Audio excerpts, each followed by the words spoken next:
সকাল থেকে আছি আমরা আমাদের যারা ভাই বোনেরা আসলে আহত অবস্থায় রয়েছেন তাদের খোঁজ খবর নেওয়ার চেষ্টা করেছি এবং আজকে আমরা প্রায় 2 ঘন্টা ধরে এখানে প্রায় 50 জন রোগীর সাথে দেখেছি, কথা বলেছি।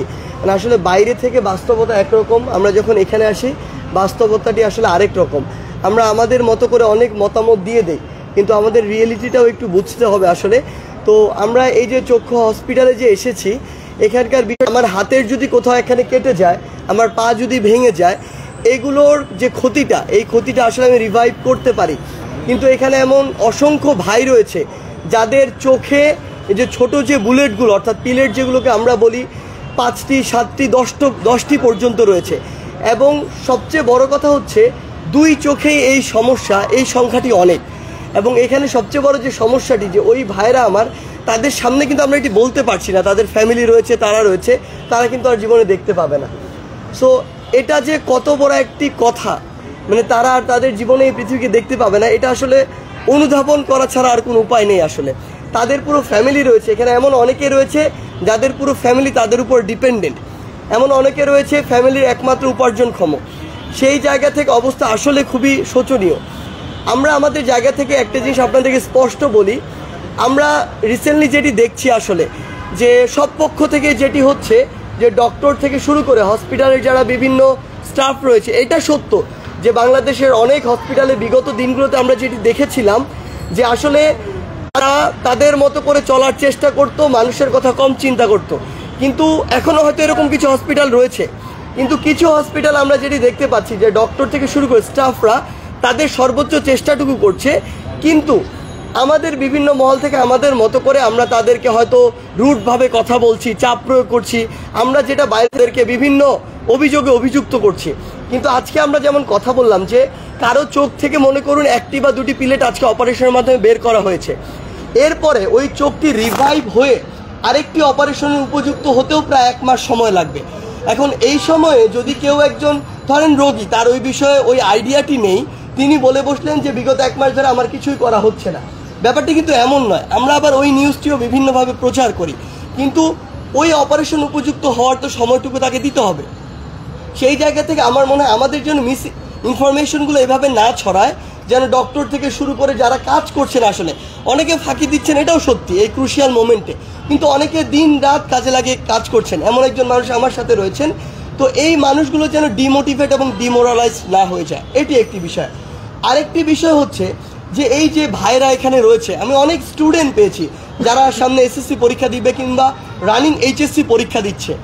আমরা দেখছি যে আমাদের এই ভাইদের একটা আন্দোলন চলছে, সেটির বিষয়ে হয়তো অভিজ্ঞ মহল যারা রয়েছে সিদ্ধান্ত নিবে, কিন্তু সিদ্ধান্ত যদি পরীক্ষার দিকে যায় তাহলে এখানে যারা রয়েছে আমাদের জায়গা থেকে দাবি থাকবে, একজন মানুষ তার 2 চোখ দিয়ে দেখতে পাচ্ছে না, সে হাসপাতালে এখানে কাতরাচ্ছে, তার তো বাকি পরীক্ষাটা দিয়ে পাশ করে যাওয়া সম্ভব না। তাকে ওই বিবেচনাটুকু করতে হবে, যেই বিষয়গুলোর পরীক্ষা হয়েছে সেগুলোর উপরে তার যে জাজমেন্ট সেটি করতে হবে। এর জন্য যারা সামনে থেকে লড়াই করেছে, আপনারা দেখবেন এখন সুবিধা নেওয়ার জন্য অনেক মানুষ আসে বিভিন্ন জায়গায়, তাদের কত রকমের ফরিয়াদ, কিন্তু রাস্তায় নামার সময় এই মানুষগুলো ছিল না। যারা রাস্তায় নেমেছিল, যারা বুক পেতে দিয়েছিল, আজকে তারা হাসপাতালে। তাহলে আপনি রাষ্ট্রের যেই ডিসিশনই নেন না কেন, তাদের কথা আপনার মাথায় রাখতে হবে। আরেকটি বিষয়, আমরা অনেকজন ভাই বোনকে দেখেছি এখানে যারা তাদের ফ্যামিলির একমাত্র উপার্জনক্ষম, তারা তাদের 2টি চোখ হারিয়েছে, 1টি চোখ হারিয়েছে। এই মানুষগুলোর উপার্জনটি করবে কিভাবে? এই মানুষগুলো তাদের পরিবারটি চলবে কিভাবে? তাই রাষ্ট্রের কাছে আমাদের দাবি, আজকে যারা রাষ্ট্র পরিচালনা করছেন অন্তর্বর্তীকালীন সরকার হিসেবে কিংবা সামনে জাতীয় নির্বাচনের মাধ্যমে যারা করবেন, তারা যেন এই মানুষগুলোর কথা কখনো ভুলে না যায়। এই মানুষগুলোর পরিবার সারা জীবন সাফার করবে।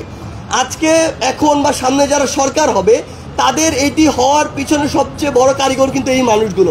তাই তাদের একটি আর্থিক সেটি অনুদান হোক, তাদের পরিবার যেন চলতে পারে, এই ব্যবস্থাটি তাদের জায়গা থেকে অবশ্যই করতে হবে, এটি আমাদের মাথায় রাখতে হবে।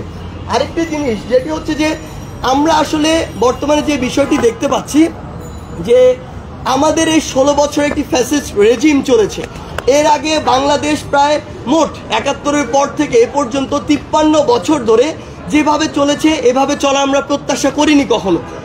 আমরা যদি আগের অংশগুলো বাদও দিই, এই 16 বছরে যে ফ্যাসিস্ট রেজিম চলেছে, সেই 16 বছরের দুর্নীতি রন্ধ্রে রন্ধ্রে ছড়িয়ে পড়েছে, সিস্টেমগুলো প্রত্যেকটি জায়গায় করাপ্টেড।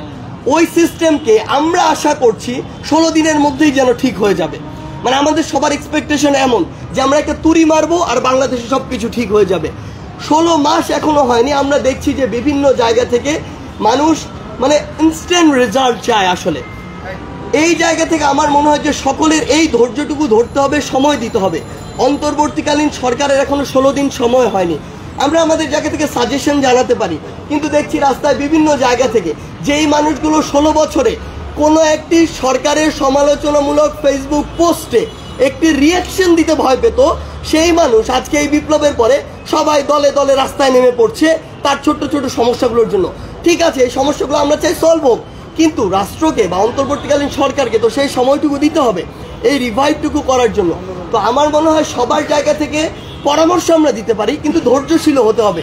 16 বছরের সিস্টেম ডেভেলপ বাদ দিলাম, মিনিমাম একটা নিউট্রালাইজ হওয়ার জন্য তো 16 মাস সময় প্রয়োজন। সেই জায়গা থেকে আমি চাইবো সবাই যেন একটু ধৈর্যশীল হয়। আরেকটি জিনিস বলে রাখি, আমরা এখন পেলাম তাদের কাছে বিভিন্ন মানুষ ব্যক্তিগত সুপারিশের জন্য আসে, অর্থাৎ এই মানুষগুলো এখনো রাষ্ট্রচিন্তার বাইরে গিয়ে ব্যক্তিগত চিন্তা নিয়ে আছে। আমরা আসলে আমাদের ব্যক্তিগত জায়গা থেকে অনেক, আমার মনে হচ্ছে যে আমরা বেশ স্বার্থপর এখনো। আমরা যদি ব্যক্তিগত জায়গার চিন্তাটি বাদ দিয়ে নিজের জায়গা থেকে দুর্নীতিমুক্ত হই, নিজের দায়িত্ব এবং কর্তব্যটুকু পালন করি, তাহলেই রাষ্ট্র কেবল সঠিক পথে যাওয়া সম্ভব। আশা করছি রাষ্ট্র ভালো দিকে যাবে, নিজের জায়গায় ঘুষ দিচ্ছি, নিজের জায়গায় 10 জনকে মারিয়ে নিজের সুবিধাটি আদায় করে নিচ্ছে, নিজে অযোগ্য, তারপর চাচ্ছি আমি ওখানে রিক্রুট হই, তাহলে রাষ্ট্র কোনদিন ভালো হবে না। সেই জায়গা থেকে আমরা চাই সবাই যেন সবার ব্যক্তিগত জায়গা থেকে এই সহযোগিতাটুকু করে। আর সর্বশেষ একটি কথা জাস্ট, সেটি হচ্ছে এই মেসেজটুকু চক্ষু হাসপাতালে আমরা বিভিন্ন অভিজ্ঞ ডক্টরদের সাথে কথা বলেছি, তাদের জায়গা থেকে বেশ কিছু কথা এসেছে যে আপনাদের অভিযোগ ছিল এরকম যে চোখের ভিতরে বিভিন্ন পিলেট রয়েছে বা শরীরের বিভিন্ন অংশে পিলেট রয়েছে, তারপরও অনেককে রিলিজ করে দেওয়া হচ্ছে। রোগীদের থেকেও এরকম বিভিন্ন অভিযোগ এসেছে। এটির একটি ক্লিয়ারিফিকেশন অনেকটা এরকম যে কিছু পিলেট ধরুন চোখের একদম ভিতরে চলে গিয়েছে, ওটি বের করতে গিয়ে চোখের যে পরিমাণ ক্ষতি হবে ওটি ভিতরে থাকলে তার চেয়ে ক্ষতির পরিমাণ কম হবে, বা ওই মানুষটি জীবনে তার চেয়ে কম স্ট্রাগল করবে। কারণ চোখ খুবই সেন্সিটিভ এবং সফট একটি জায়গা, তার ভিতরে অস্ত্রোপচার করে ওই পিলেটটি বের করা এর চেয়েও বেশি ক্ষতিকর হতে পারে, বা চোখ ওই রিভাইভটি আর নাও হতে পারে। সেই জায়গা থেকে আমরা মনে হয় যদি কোনো অভিযোগ আসে, আমরা অভিজ্ঞ ডক্টরদের কাছে সেই অভিযোগের কতটুকু সত্যতা আছে সেটি নিয়ে যেন প্রচার করি এবং মানুষকে ওই সত্য তথ্যটি দিই। এটি ছিল আমাদের আজকে স্বাস্থ্য সংক্রান্ত আমার জায়গা থেকে কিছু তথ্য। আরেকটি বিষয় শুধু অ্যাড করি, এটি হচ্ছে আজকে আমরা একটি প্রতিনিধি দল বৈষম্য বিরোধী ছাত্র আন্দোলনের আমরা গিয়েছিলাম ঢাকেশ্বরী মন্দিরে আমাদের হিন্দু ধর্মাবলম্বী যে ভাই বোনরা রয়েছেন তাদের সাথে একটি বিষয় নিয়ে কথা বলার জন্য, যেটি হচ্ছে যে সামনে যে 26 তারিখ রয়েছে, সেখানে আমাদের শুভ জন্মাষ্টমী রয়েছে। তারা তাদের জায়গা থেকে বলেছে তারা বরাবরের মতোই সুন্দরভাবে শুভ জন্মাষ্টমী পালন করতে চায় এবং তাদের যে র্যালিটি হয় সেটি যেন সুষ্ঠুভাবে হয়, সেটি তারা এই সহযোগিতাটুকু চায়। আমরা আমাদের জায়গা থেকে শুধু একটি কথা বলি, বাংলাদেশ কতটুকু ভালো আছে এটা ডিপেন্ড, বিভিন্ন ধর্মের রয়েছে, সংখ্যালঘু রয়েছে, তারা কতটুকু ভালো আছে, তাদের ভালো থাকার মানদণ্ডই আমাদের সবার ভালো থাকার মানদণ্ড। সেই জায়গা থেকে আমরা যারা রয়েছি, আমরা ইসলাম ধর্মাবলম্বীর সংখ্যা সবচেয়ে বেশি, আমাদের উচিত হবে সেদিন আমরা তাদেরকে প্রোটেক্ট করব, যেন তাদের উপরে বিন্দুমাত্র কোনো আঘাত না আসে, এবং আমরা সবাই সেখানে থাকব। একটি জিনিস মনে রাখবেন, রাষ্ট্রের একটি কিন্তু শরীরের মতো, একটি বডির মতো, বডির একটি ছোট্ট একটি অংশেও যদি একটি সমস্যা হয়, পুরো বডি বা আমরা পুরো মানুষটি আসলে সেই অস্বস্তিটি অনুভব করি। সেই জায়গায় আমার কোনো একটি ধর্মাবলম্বী ভাই যদি একটি ভীতিকর পরিস্থিতিতে থাকে, সেটা আমাদের জন্য সমস্যার। সো এই জায়গা থেকে জাস্ট একটু কথাই বলবো আপনাদেরকে এবং আমার হিন্দু ধর্মাবলম্বী ভাই বোনদের উদ্দেশ্যে, যে আপনারা এই সাহসটুকু রাখেন যে বাংলাদেশের সকল ভাই বোনেরা আপনাদের সাথে আছে। অবশ্যই কেউ আপনাকে বিভিন্ন উদ্দেশ্যে এই ভয়টুকু দেখাতে পারে, বিভিন্ন উদ্দেশ্যে বিভিন্ন প্রোপাগান্ডা ছড়াতে পারে, যেটি ছড়ানো হচ্ছে, আপনারা এসব প্রোপাগান্ডায় কান দিবেন না। আমরা অবশ্যই সেদিন আমরা যেমন রাজপথে সামনে ছিলাম, সেদিনও আপনার ওই শুভ জন্মাষ্টমীর যে মিছিলটি হবে, যে র্যালিটি হবে, সেটির সামনে আমরা থাকব এবং আপনাদের গায়ে কোনো আঘাত যাওয়ার আগে সেই আঘাতটি আমাদেরকে করতে হবে। ধন্যবাদ। এখানে একটা প্রশ্ন করতে চাই, আপনাদের একটা পার্ট আছে শেষ হোক। একটু প্রশ্ন আপনারটা নিয়ে নিই তারপরে নাকি ও বলুক, কিছু বাকি হলে একসাথে। যেহেতু আপনি বলছেন এখানে একটা ফ্লো থাকবে আর কি, আপনি যদি আমার ফ্লো থাকবে অলওয়েজ, সমস্যা নেই। আচ্ছা, গতকাল আমাদের স্বাস্থ্য মন্ত্রণালয়ের এডিজি, আপনারা জানেন উনি 90 দিনের কাউন্টডাউন দিয়েছেন, অর্থাৎ 90 দিনে বাংলাদেশের স্বাস্থ্য ব্যবস্থাটি উনি এমন একটি পর্যায়ে নিয়ে যাবেন যে স্বাস্থ্য ব্যবস্থার মধ্যে আমাদের যে এত বছর ধরে চলে আসছে যে প্রধানমন্ত্রী, রাষ্ট্রপতি বা সরকারের যে কর্তা ব্যক্তিরা রয়েছেন, তারা বাংলাদেশের স্বাস্থ্য ব্যবস্থার প্রতি তাদের কোনো আস্থা ছিল না। অর্থাৎ তারা এমন একটি স্বাস্থ্য ব্যবস্থা, জনগণের ব্যবস্থার সুবিধা তারা নিজেরাই নিতেন না, তাদের ফ্যামিলিকে নিয়ে তারা সিঙ্গাপুরে চিকিৎসা নিতে যেতেন। সেই জায়গায় আমাদের এডিসি আমাদের 90 দিনের কাউন্টডাউন দিয়েছেন। 90 দিনের মধ্যে উনি এমন একটি স্বাস্থ্য ব্যবস্থা আমাদেরকে দিতে চান যে স্বাস্থ্য ব্যবস্থার মধ্যে একজন রিক্সা চালক, একজন আমি, একজন পেশাজীবী, শ্রমজীবী এবং রাষ্ট্রপতি একই ধরনের স্বাস্থ্যসেবার মধ্যে চিকিৎসা নেবে এবং সেই স্বাস্থ্যসেবা টেলে গিয়েছেন। অর্থাৎ আজকে আমরা 89 দিনে রয়েছে। আমার গণমাধ্যমের কর্মীদের প্রতি আহ্বান, আপনারা প্রত্যেকটা দিন কাউন্টডাউন করে অর্থাৎ এই স্বাস্থ্য ব্যবস্থার কী ধরনের অগ্রগতি হয়েছে এই জায়গাটা আপনারা নিশ্চিত করবেন। অর্থাৎ স্বাস্থ্য মন্ত্রণালয়কে বা স্বাস্থ্য মন্ত্রণালয়ের দায়িত্বে যারা রয়েছেন তাদেরকে আপনারা জবাবদিহিতার ক্ষেত্রে নিয়ে আসার জন্য আপনারা এই ক্ষেত্রে দায়িত্ব গুরুত্বপূর্ণ ভূমিকা পালন করবেন। দ্বিতীয় যে বিষয়টি, এইচএসসি পরীক্ষার্থীরা, আমি ব্যক্তিগতভাবে মুগ্ধা মেডিকেলে গিয়েছি, ঢাকা মেডিকেলে গিয়েছি, নিউরো সায়েন্সে গিয়েছি, সেখানে আমরা দেখেছি অসংখ্য এইচএসসি পরীক্ষার্থী আহত অবস্থায় রয়েছে এবং তারা খুব দ্রুততম সময়ের মধ্যে পরীক্ষাটি যে সামনে দেওয়ার যে ডেটটি প্রকাশিত হয়েছে সেই ডেটে পরীক্ষা দেওয়ার জন্য তারা প্রস্তুত নয়। এখন একটি পরীক্ষার জন্য, পাবলিক পরীক্ষার জন্য মানসিক প্রস্তুতির প্রয়োজন রয়েছে, শারীরিক প্রস্তুতির প্রয়োজন রয়েছে এবং এই দেশের সংকটকালীন সময়ে তাদের যে এক ধরনের মানসিক ট্রমার মধ্যে যেতে হয়েছে। আমরা শিক্ষা মন্ত্রণালয়ের প্রতি আহ্বান জানাবো, আপনারা এই বিষয়টি পুনর্বিবেচনায় নিয়ে তাদের সাথে কথা বলে পরীক্ষা এই ডেটে দেওয়া হয়েছে সেই ডেটটিকে অবশ্যই করবেন।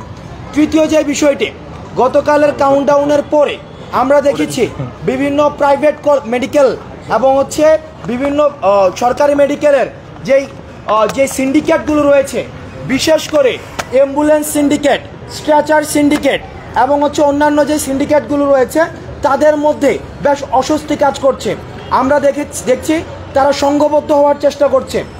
আমরা আপনাদেরকে স্পষ্ট করে সচেতন করে দিতে চাই, ছাত্র নাগরিক যেখানে ঐক্যবদ্ধ হয়, আপনাদের কোনো সিন্ডিকেট বা মাফিয়াতন্ত্র যেখানে স্বৈরাচার শেখ হাসিনা যেখানে দাঁড়াতে পারেনি, আপনারা এইটা দুঃস্বপ্নেও ভাববেন না যে আপনারা সিন্ডিকেট করে, মাফিয়াতন্ত্র করে আপনারা স্বাস্থ্য ব্যবস্থাকে আবার পূর্বের অবস্থানে ফিরিয়ে নেবেন।